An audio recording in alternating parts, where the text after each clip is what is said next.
नमस्कार मित्रों। जय हर हर महादेव। जय हिंद, जय भारत। मित्रों, बृहस्पति के बारे में मैंने आपसे पिछली वीडियो में भी 2 बार चर्चा हो चुकी है बृहस्पति ग्रह के बारे में, और अब एक नई जानकारी के साथ फिर आपके समक्ष प्रस्तुत हुआ हूँ। और मैं चाहता हूँ कि इस जानकारी को प्राप्त कर आप अधिक से अधिक लाभान्वित हों। मित्रों, बृहस्पति ग्रह का संबंध आध्यात्म, ज्योतिष है ना। जितने भी हम धार्मिक कृत्य करते हैं, जो मंदिर से भी संबंधित होते हैं, वो सब कुछ बृहस्पति की ऊर्जा से ही संभव है। उसके बगैर हम कोई भी कार्य नहीं कर सकते जब तक उसमें बृहस्पति की ऊर्जा सम्मिलित ना हो। जो भी हम आध्यात्म के विषय में जानकारी प्राप्त करते हैं, जो आज भी आध्यात्म के संबंध में जितने भी प्रकार के दर्शन, तत्व मीमांसा, ज्ञान जो भी प्राप्त होता है, उसका बृहस्पति ग्रह से बहुत गहरा संबंध होता है। क्योंकि कहीं ना कहीं बृहस्पति ग्रह आंतरिक जीवन का प्रतीक है।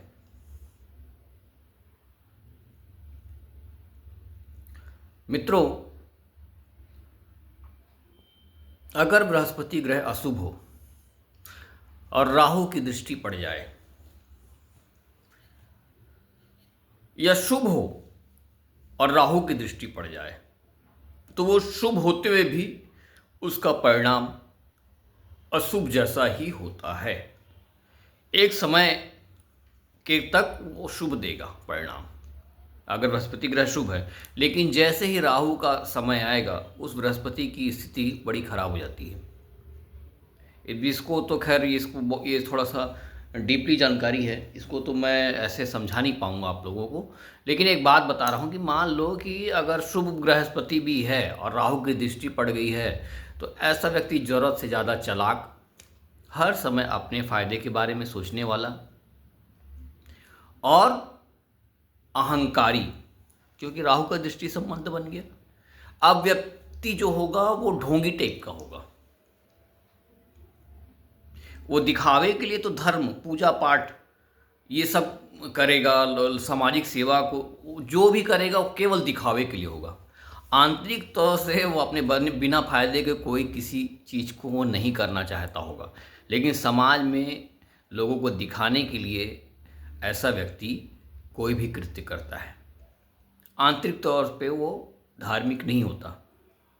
अगर ऐसे व्यक्ति को कोई बराबरी का व्यक्ति मिल जाए और उसके प्रति ईमानदारी और सहिष्णु भाव रखे, तो संभव नहीं कि वो रखे।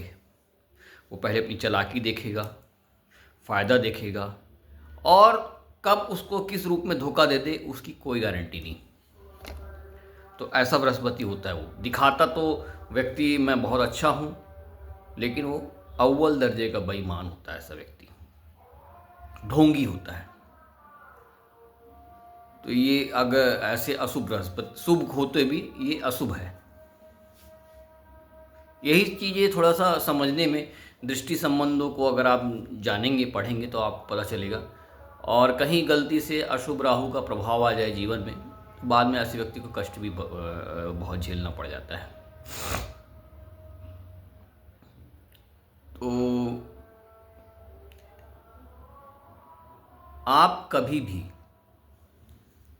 जीवन में बृहस्पति के शुभ फल प्राप्त करना चाहते हैं, तो आपको अपने अंदर विचारों की शुभता लानी ही होगी। अन्यथा बृहस्पति आपका शुभ होते हुए भी अशुभ हो जाएगा। जब तक आप अपने व्यक्तित्व को शुभता में नहीं लाएंगे, लोगों के लिए करुणामय सोच नहीं रखेंगे, तो आप बृहस्पति के शुभ फल को प्राप्त नहीं कर सकते, क्योंकि वो देवताओं के गुरु हैं। इन्हें चतुर, चालाकी, बेईमानी, धोखाधड़ी, इन सब बृहस्पति ग्रह का कोई संबंध नहीं है।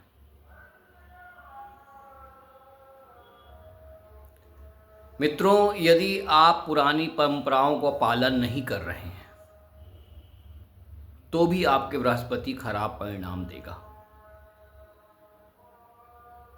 अपने कुल परंपरा का पालन करना भी बृहस्पति को शुभ रखता है। होता है ना, कई लोग अपने कुल देवी देवताओं का या कुल पुरोहित का, उनके बताए हुए नियमों का पालन नहीं करते, या कभी कुल पुरोहित का अपमान करते हैं, या किसी भी पुरोहित का अपमान करते हैं। ये भी एक प्रकार का अशुभ फल देने के लिए काफ़ी है। कई लोग होते हैं पंडित जी से पूजा पाठ करवाए और उचित मूल्य पूजा पाठ का नहीं चुकाते हैं। पंडित जी को तो लोभ नहीं करना चाहिए, लालच नहीं करना चाहिए, ऐसा करके उसके कम से कम दक्षिणा में उसको आप घंटों पूजा करा के असंतुष्ट करके अपने द्वार से भेज देते हैं। ऐसे लोगों को बृहस्पति कभी शुभ परिणाम नहीं देगा, कभी नहीं दे सकता। दूसरा, किसी पंडित जी के द्वारा पूजा पाठ कराने के बाद या ग्रह शांति कराने के बाद या ज्योतिष के संबंध में कोई उपाय देने के बाद, चाहे वो कोई कुल पुरोहित हो, जरूरी नहीं है, कोई भी पंडित हो, आपको शुभ फल मिलने लगा और आपने जब आपको शुभ फलों की प्राप्ति होने लगी, उसके बताए हुए एहसान के फल से, आपके उपाय से आपके जीवन में बदलाव आया और आप उस बदलाव को से लाभ प्राप्त करने के बाद समय आने पर उस पुरोहित का अपमान या उसका एहसान भूलकर आपने उसकी पीठ पीछे बुराई या उसे अपमानित करने लगे आप, तो तब भी आपका बृहस्पति खराब परिणाम ही देगा। क्यों? क्योंकि आपने गुरु तत्व की उस व्यक्ति की आपने बुराई नहीं की या उस व्यक्ति का आपने अपमान नहीं किया, आपने उस गुरु तत्व का अपमान किया जो आपको मुसीबत के समय उस तत्व के माध्यम से रक्षा हो रही थी। यानी कुल मिला के आपने अपने बृहस्पति ग्रह का खराब करने का एक रास्ता निकाल लिया। और ऐसा नहीं है कि वो पंडित ही तो हुई, कोई भी व्यक्ति जीवन में मित्रों, अगर वो आपकी मुसीबत में काम आया है और उस समय कोई साथ नहीं दे रहा था और आपको उसने रास्ता बताया और आपका काम बन गया और आपने उसका एहसान ना मानकर बाद में उसके साथ ही गलत व्यवहार करने लगा, उसी का अपमान कर लिया, तो आपने अपने बृहस्पति को खराब कर लिया। डन है ये। अपने पिता तुल्य व्यक्ति का अपमान करना, बड़े बुजुर्गों का अपमान करना, ये सब बृहस्पति को खराब करने के लक्षण हैं। अगर आप अपमान नहीं कर सकते, सम्मान नहीं कर सकते, तो आप न्यूट्रल हो जाइए, अपमान भी मत करिए, नहीं तो आप अपने ग्रह को दशा को बिगाड़ लेंगे। और बोलते हैं ना, बृहस्पति अगर शुभ है तो बहुत सारी चीज़ें अपने आप ठीक हो जाती हैं। तो ये बृहस्पति को शुभ रखने का बहुत ज़बरदस्त प्रक्रिया है। आपका व्यवहार बड़े बुजुर्गों या सम्मानित व्यक्तियों के प्रति। दूसरा, आप कुल देवी देवता जो आपके घर में जो परंपरा बनी होती है कि साल में या विवाह के समय इस देवी देवता का पूजा पाठ होता है, अगर आप उस देवी देवता का पूजा पाठ या साल में जो आपके यहाँ घर में होने वाली पूजा पाठ है उसको आप नहीं करते हैं, तो भी आपका बृहस्पति अशुभ हो जाएगा। अपने कुल देवी देवता को जो नहीं पूजता उसका बृहस्पति कभी भी शुभ परिणाम नहीं दे सकता। तो अगर आप हिंदू परंपरा में हैं मित्रों, तो सबके अलग अलग कुल देवी देवता होते हैं और हर किसी के कुल देवी देवता को अलग अलग किस्म के प्रसाद चढ़ते हैं। उस प्रसाद को चढ़ाना, वो प्रसाद का मतलब ही वही होता है मित्रों कि जो प्रसाद जब हम कुल देवी देवता जब स्थापित होते हैं आपके यहाँ, तो आप देखिएगा पर्टिकुलर ग्रह ना खानदान में किसी व्यक्ति का खराब रहता है। हर किसी का, आपके खानदान में एक टाइप की चीज़ें सबके साथ घटित होंगी। क्योंकि पर्टिकुलर एक ग्रह खराब होता है। तो जब आप उस कुल देवी देवता को, उससे संबंधित जो वस्तु आपकी चढ़ती है, वो एक्चुअल में मित्रों उस ग्रह को ठीक करने वाली वस्तु होती है। जैसे हमारे यहाँ मित्रों परंपरा है रसियाव चढ़ाने की, तो कहीं ना कहीं चंद्रमा मंगल की एनर्जी जो हमारे यहाँ खराब है लोगों की, उसको ठीक करने का वो एक उपाय है। तो रसियाव चढ़ता है हमारे यहाँ कुल देवी देवता पर।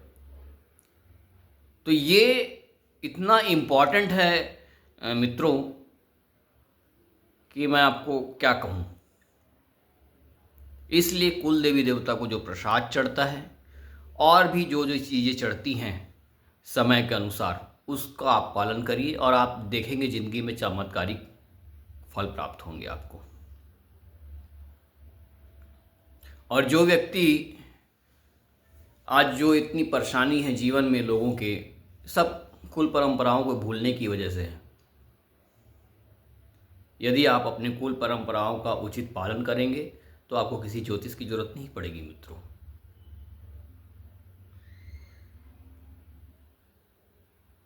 आपके कुल देवी देवता, कुल पुरोहित, इन सब का बताया हुआ रास्ता अपनाइए और जीवन को सुख समृद्ध बनाइए। ये ज्योतिष के बताए हुए बहुत अच्छे उपाय में से एक है।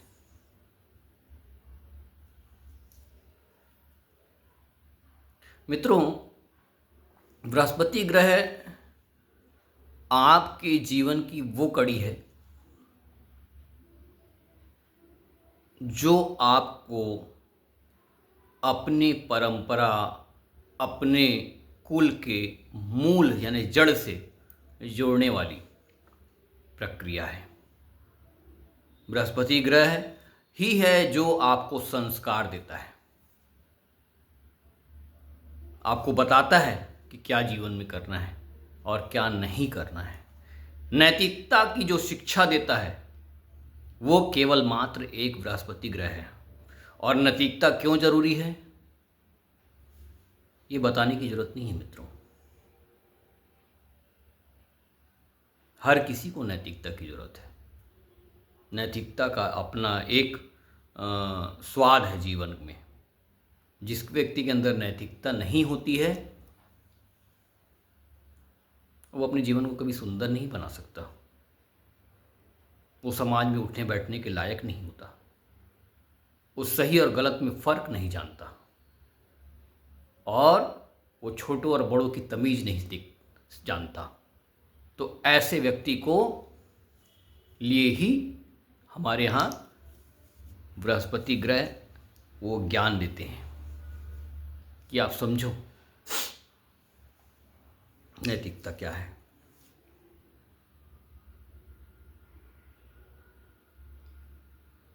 मित्रों, बृहस्पति ग्रह को अगर आप जीवन में सुधार लाना चाहते हैं तो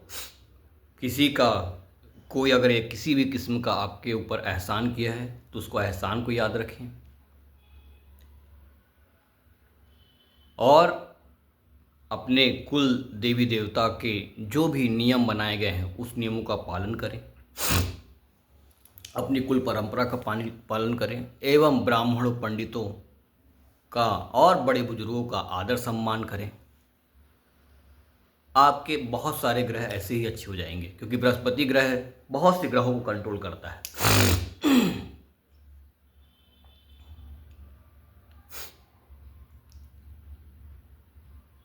मित्रों, बृहस्पति ग्रह के बारे में मैं आज इतनी ही जानकारी देता हूँ। अगले वीडियो में मैं बृहस्पति की कोई विशेष और जानकारी भी आपके सक्षम प्रस्तुत जरूर करूँगा और आपको एक नई दिशा के बारे में बताऊंगा ज्योतिष के संबंध में कि ज्योतिष है क्या। आज इतना ही मित्रों, आप सभी को नमस्कार, जय हिंद, जय भारत, हर हर महादेव।